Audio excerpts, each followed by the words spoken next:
Aujourd'hui, je fais ce live en fait pour Aziz Goma. Aziz Goma, qui est un prisonnier politique, qui est détenu à la prison civile de Lomé depuis maintenant, qui est détenu depuis pratiquement 8 ans, mais les 2 à 3 premières années n'était pas à la prison civile de Lomé. Il était dans un autre centre de détention qui était inconnu, où, avec d'autres personnes, il a été torturé dans des conditions complètement inhumaines avant qu'il ne soit finalement transféré à la prison civile de Lomé. Son transfert, même à la prison civile de Lomé, a nécessité beaucoup d'interventions diplomatiques avant que Faure Gnassingbé et ses criminels ne décident de le transférer. Alors, je veux parler d'Aziz Goma parce que ça fait... depuis hier, il a lancé une grève de la faim. Et généralement, j'évite de me concentrer trop sur des cas individuels des prisonniers politiques. Parce que je me dis qu'il n'y a pas un prisonnier politique qui est plus méritant de notre empathie, de notre solidarité que l'autre. Ils sont tous les prisonniers politiques des gens qui ont sacrifié leur vie, en fait. On sont en train de sacrifier leur vie pour la libération de notre nation. Mais le cas d'Aziz m'interpelle parce que de tous les détenus politiques, il est celui sur lequel je dirais que je me suis le plus attardée pour différentes raisons dans lesquelles je ne vais pas rentrer. La grève de la faim de Aziz, en fait, je la trouve très inquiétante pour plusieurs raisons. La première, c'est parce que je sais que nous avons en face de nous un régime qui est tellement sauvage et barbare, qui n'est pas gêné par la souffrance des citoyens, qui n'a aucun respect pour la vie humaine, qui s'en fout totalement du sort des Togolais et qui, par conséquent, sera complètement indifférent s'il advenait quelque chose à Aziz Goma. Et la seule chose qui puisse sauver Aziz Goma, là où il en est aujourd'hui, c'est la mobilisation et la solidarité du peuple togolais. Aziz Goma entre en grève de la faim, pas seulement pour sa propre libération, mais pour la libération de tous les prisonniers politiques togolais. Je vais d'abord vous parler de qui est Aziz Goma. Aziz Goma, c'est un Togolais naturalisé irlandais qui vivait dans la diaspora en Irlande et qui était dans les affaires. Il faisait des affaires d'import, export, notamment des personnes qui conviaient les choses, les marchandises de l'Europe vers le Togo. Les gens qui faisaient le transport portuaire, si je peux le dire ainsi. En 2017, durant les manifestations, il y avait des jeunes qui étaient venus des villes intérieures pour prendre part aux manifestations à Lomé, durant les grandes manifestations qui s'étaient tenues entre 2017 et 2018. Et quand ces jeunes sont venus à Lomé, l'un d'entre eux était proche d'un des frères d'Aziz Goma et donc parti voir le frère d'Aziz Goma pour demander qu'Aziz Goma puisse les héberger dans sa maison à Lomé. Aziz Goma, ne les connaissant pas, a dit qu'il ne serait pas à l'aise d'héberger des inconnus chez lui à la maison, mais il a quand même eu la gentillesse de leur donner 50 000 francs pour se chercher une auberge pour s'abriter durant les jours qu'il passerait à Lomé pour prendre part aux manifestations. Cela est le seul crime d'Aziz Goma. Et c'est la raison pour laquelle, depuis 8 ans, ce compatriote aujourd'hui âgé de 56 ans est derrière le barreau. Eh bien, certains des jeunes qui ont reçu cette aide de la part d'Aziz Goma ont été arrêtés durant les manifestations avec plusieurs autres personnes. Ils ont été torturés, tabassés, attachés à des arbres pendant des jours. Et les policiers et gendarmes ont voulu faire une perquisition chez eux, comme ils en ont l'habitude avec tous les prisonniers politiques. Au Togo, on t'arrête d'abord avant de chercher le motif de ton arrestation. Pour tous ceux qui m'envoient des invitations de Koro, je suis désolée, je n'en reçois pas. Et donc, ils voulaient perquisitionner le domicile des jeunes. Et les jeunes détenus ont dit, non, nous on ne vit pas à Lomé. Nous sommes venus d'ailleurs. Ils pensaient que les jeunes mentaient et les jeunes maintenant partent pensant bien faire et voulant dire la vérité. On dit ce qui s'est passé. On dit que non, on ne vit pas à Lomé. Nous avons passé la nuit dans cette auberge. Si vous voulez la preuve, c'est l'ami de notre frère, le frère de notre ami qui nous a même donné l'argent pour payer l'auberge. Ils ont donné l'information d'Aziz Goma juste pour qu'Aziz Goma puisse témoigner qu'effectivement, il les a juste aidés pour l'hébergement et qu'ils ne vivent pas à Lomé. Eh bien, ils sont partis arrêter Aziz Goma. Ils l'ont arrêté, ils l'ont torturé et ensuite, ils les ont conduits dans une maison de détention qui n'est ni une gendarmerie, ni une prison civile, ni une police, rien du tout. En fait, ce régime a des maisons qui, quand vous passez devant la rue, vous pensez que c'est des maisons ordinaires où des êtres humains ou des familles vivent, mais c'est des maisons qu'ils ont converties en prison. Et ils détiennent certains prisonniers politiques là-bas. Et ils les maintiennent dans des conditions complètement inhumaines. Quand Aziz Goma a été arrêté avec ses jeunes, ils ont été gardés dans l'une de ces maisons pendant presque 2 années. Dans des cellules qu'ils ont construites. Et dans ces cellules, la hauteur était si basse qu'ils ne pouvaient pas se tenir debout. Par conséquent, ils étaient toujours accroupis ou bien assis. La conséquence est que pour certains d'entre eux, comme Aziz Goma, leurs jambes se sont atrophiées. Imaginez vous passer 1 an sans pouvoir marcher, sans pouvoir vous tenir debout. Et pour d'autres, carrément, les genoux se sont explosés. Ce sont des faits qui ont été confirmés par l'Organisation mondiale contre la torture, l'OMCT, qui s'est à un moment donné saisi de l'affaire et qui s'est impliqué dans l'affaire. Il a fallu l'interpellation d'abord de l'ambassade de l'Irlande au Nigeria, qui couvre le Nigeria, le Bénin, le Togo, parce qu'ils n'ont pas d'ambassade au Togo, car Aziz est également citoyen irlandais. L'intervention même diplomatique du ministre des Affaires étrangères en Irlande, qui a demandé à rencontrer le ministre des Affaires étrangères togolais, Robert Dussé, toujours sur le cas d'Aziz. Il a fallu ces interventions pour qu'Aziz ne soit finalement transféré avec les autres à la prison civile de Lomé.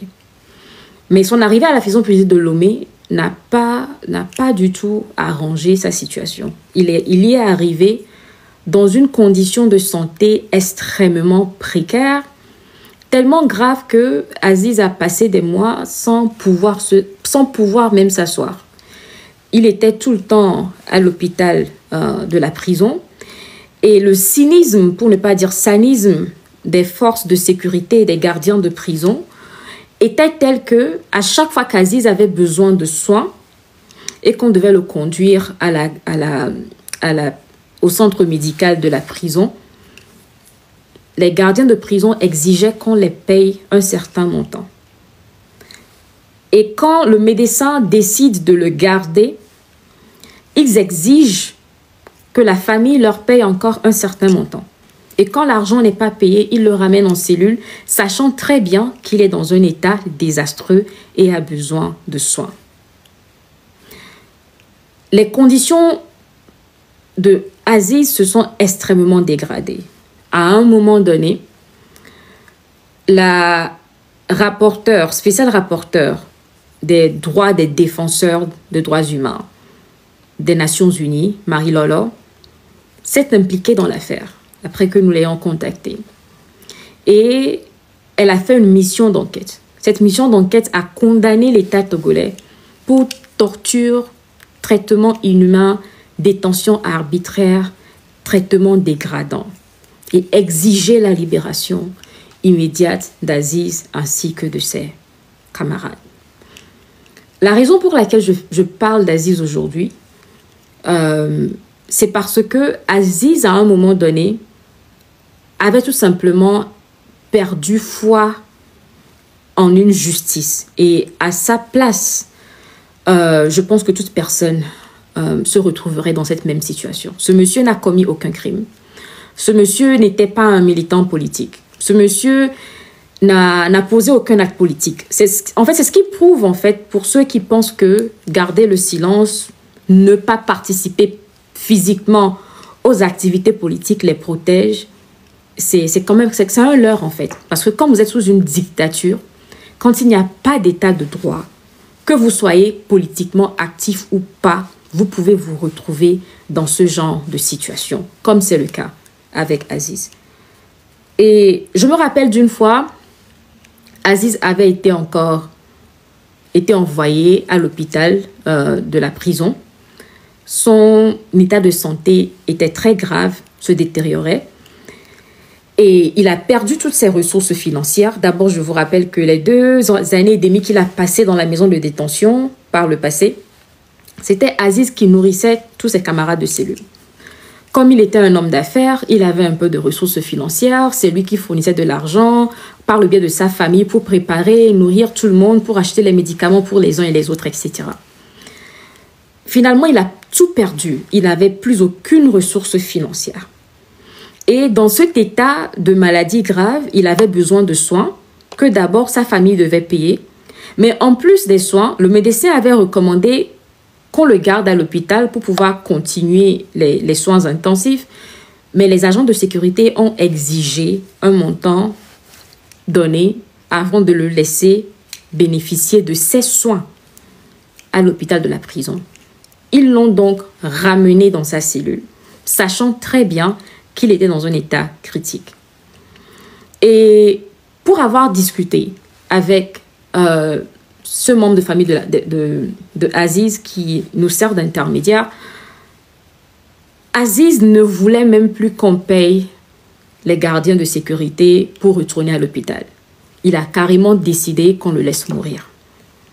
Parce qu'il avait complètement perdu foi en la vie et il était fatigué de sa souffrance, fatigué de cette injustice, fatigué qu'on le traite comme un otage, fatigué d'être pris entre le marteau et l'enclume. Il en avait marre. Et Aziz ne voulait plus vivre. Il a dit carrément, ne payez pas. Il a donné une instruction à sa famille de ne pas payer pour qu'on le ramène au centre hospitalier de la prison civile. Il a préféré choisir la mort. Fort heureusement, la famille ne l'a pas écouté. Les paiements ont été faits aux gardiens de prison. Il a été reconduit et admis à l'hôpital de la prison. Et finalement, sa condition a commencé par s'améliorer un tout petit peu. Mais jusqu'aujourd'hui, Aziz ne marche pas. Voici un monsieur qui est entré en prison à 49 ans et qui aujourd'hui en a 56. Et son seul crime, c'est d'avoir donné 50 000 francs pour aider des compatriotes qui n'avaient pas où dormir parce qu'ils sont venus en ville pour prendre part à une manifestation. Aujourd'hui, hier, quand Aziz a annoncé le début de sa grève de faim, j'ai trouvé cela très inquiétant. D'abord parce que, connaissant ce régime, je sais qu'ils s'en foutent pas mal si Aziz meurt. Mais connaissant aussi les conditions de détention d'Aziz, son état mental et psychologique qui a pris un grand coup au fil des années, au point où il était devenu suicidaire, malheureusement, j'ai peur que l'on approche la fin. Dans le sens où, si rien n'est fait, s'il n'y a aucune mobilisation, si aucune pression n'est exercée, Aziz va refuser les traitements, il va refuser de se nourrir. Et d'ici quelques jours ou quelques semaines, parce que déjà il a perdu plus de la moitié de son poids, d'ici quelques jours ou quelques semaines, il risque de décéder. Alors,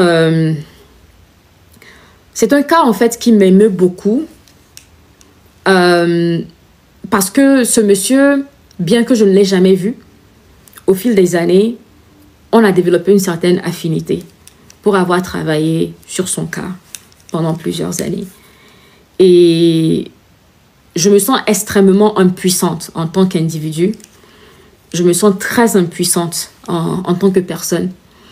Et même si je suis une activiste, il n'y a pas grand-chose que je puisse faire à part utiliser ma voix pour réclamer justice. Mais à ce stade où la force des réseaux sociaux, le ras-le-bol des Togolais, nous a poussé à voir des résultats comme la libération d'Amron, je reste convaincue que si nous sommes déterminés en tant que peuple et si nous affichons une solidarité extrême envers tous ceux qui sont derrière les barreaux et exigeons leur libération immédiate, sans lesquels on n'arrête pas de mettre la pression sur le régime, on réussira à sauver la vie d'Aziz et à sauver la vie d'autres prisonniers politiques. Parce que beaucoup sont déjà morts. Et si vous lisez l'histoire des uns et des autres, pour chacun d'entre eux, ce sont des histoires qui sont très troublantes. Je vous recommande de lire les rapports de l'OMCT sur les détenus politiques au Togo. J'avais rencontré, il y a de cela 2 ans, 2 ou 3 ans, le directeur Afrique de l'OMCT. Il m'a dit, Farida, j'ai fait beaucoup d'Africains qui sont dirigés par des dictatures, le Cameroun, etc. Mais quand je suis partie visiter les prisonniers politiques à la prison civile de Lomé, ça m'a traumatisée. Je n'ai jamais rien vu de tel. Ça, c'était les mots du directeur Afrique de l'OMCT. Il avait promis qu'il allait écrire un livre dessus parce qu'il n'a jamais vu ce degré de cruauté exercée contre des humains. Les conditions de détention, le fait que certains prisonniers politiques avaient des genoux complètement explosés, on pouvait voir la chair, des pieds qui étaient en train de mourir de gangrène parce qu'ils sont accroupis dans des cellules pendant des mois sans pouvoir se tenir debout, sans pouvoir marcher. Ça fait des années. 8 ans pour certains, 7 ans pour d'autres, 6 ans pour d'autres encore, 4 ans pour certains, 1 an pour d'autres. Mais chaque jour de plus passé derrière les barreaux de ce régime barbare, sauvage et sanguinaire est un jour de trop. Comme Amnesty International le disait de cela quelques années, la prison civile, la prison au Togo en fait, c'est rien que l'enfer. Et aucun Togolais ne mérite de se retrouver dans ces conditions, tout juste parce qu'il a demandé le droit à sa liberté, tout juste parce qu'il a demandé le droit de vivre dans la dignité. Alors le 30 août, nous nous mobilisons pour libérer le pays. Et la libération du Togo n'adviendra pas seulement après quelques jours de marche. Nous sommes dans ce combat depuis des décennies. Le 30 août peut être la fin de ce régime comme le début de sa fin. Mais tout en nous mobilisant fortement pour libérer notre pays, nous devons exercer toute la pression avec toute notre force et toute notre énergie pour exiger la libération des détenus politiques et pour sauver la vie d'Aziz Goma, qui n'a été qu'un compatriote qui a voulu aider d'autres compatriotes. Le 30 août, je sais, est une date qui contient beaucoup de promesses. En fait, je perds un peu mon latin parce que je suis émue.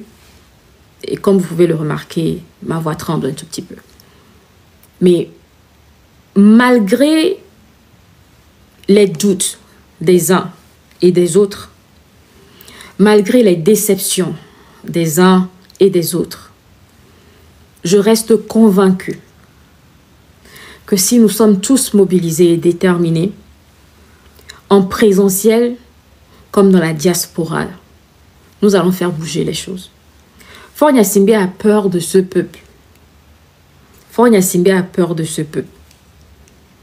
Dans toute la sous-région, Faure Gnassingbé est pratiquement le seul président ou l'un des rares présidents qui ne participe à aucune activité publique, qui ne s'approche pas de son peuple parce que Faure Gnassingbé, il a peur des Togolais. Faure Gnassingbé est le seul président qui n'a jamais tenu de conférence de presse parce qu'il a peur des questions des Togolais.